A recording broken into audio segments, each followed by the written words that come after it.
Autre série de la semaine, la découverte avec vous de quelques-uns des plus beaux villages de France. Vous le savez, on termine cette belle série à Sarlat, près de Sarlat, dans le Périgord noir, à Saint-Amand-de-Colly en Dordogne. Jean Chubillot, Éric Delpech. Au soleil, une atmosphère paisible et reposante s'installe quand on est face au paysage du Périgord. Saint-Amand-de-Colly s'enorgueillit, d'autant plus que ces pierres réfléchissent la lumière. Certaines reposent ici depuis le XIIe siècle, date de la fondation d'une abbaye.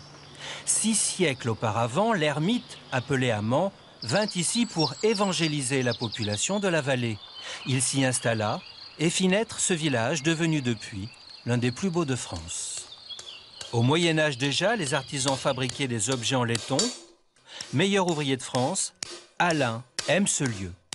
En quoi il me plaît? D'une part, par son histoire, qui est quand même très particulière, et il me plaît aussi par le calme. C'est paisible, c'est agréable, et pour un métier tel que le mien, c'est un endroit à rêver. Typique, ces toits de lauze qui, depuis les Gaulois, donnent le cachet des maisons du Périgord noir.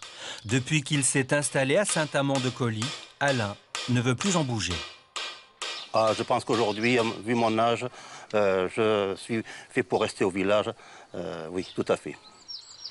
Célèbre depuis des siècles, Saint-Amand-de-Colly l'est grâce à son immense église abbatiale.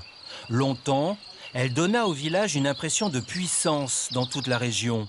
On dit qu'elle imposait aux passants le respect. La force de ce bâtiment, un clocher-porche haut de 30 mètres. D'avoir ce monument historique classé, si vous voulez, depuis 1886, oui, et considéré comme l'église la plus fortifiée et la mieux conservée du Périgord.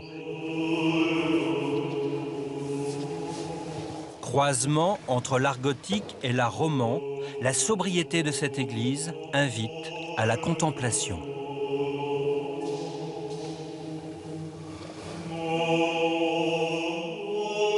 Marcel connaît tout du moindre recoin de ce monument. Il venait s'y amuser déjà petit. À 92 ans, il est le garant de l'histoire du village. Avec le temps, pense-t-il, tout le monde dit des bêtises.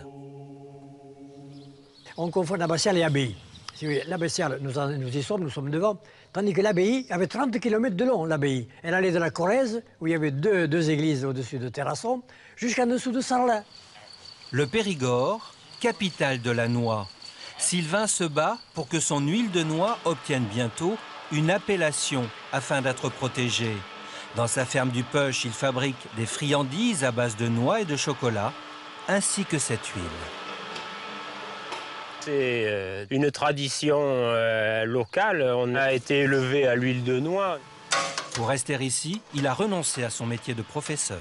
Ce qu'il faut avant tout dans nos petits villages de campagne du Périgord et d'ailleurs, c'est une vraie vie sociale, il faut une école. Le tourisme ne suffit pas au village. Se battre pour conserver la beauté et la tranquillité de cet endroit. Si l'ermite Amand a pu rester ici, c'est grâce à ce point d'eau, source de vie.